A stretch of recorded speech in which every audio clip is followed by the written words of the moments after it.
So guys, ituturo ko sa inyo kung paano mag-transfer sa BPI to BPI. So ngayon, login lang tayo. So ngayon, punta tayo sa transfer doon sa baba. I-click yan.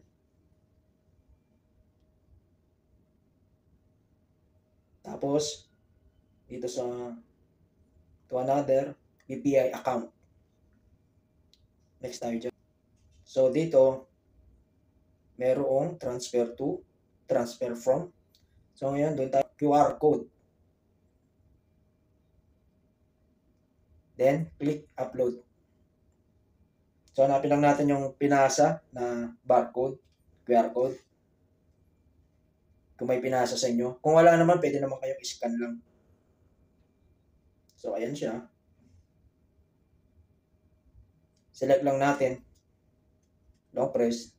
Katapos, select.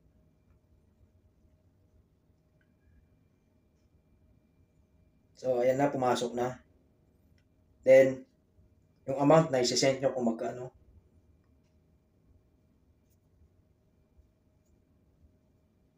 So lagay natin yung amount. Tapos yung add code, optional lang naman yan. So nailagay ko na. Kung okay na, check lang na mabuti. Click continue lang. So na-click ko na yung continue. Tapos check nyo lang yung details. Correct nyo lang. Kung tama naman, pwede nyo na confirm. Kung hindi tama, may edit icon dun sa right upper side. So tingin ko okay naman. Confirm na natin.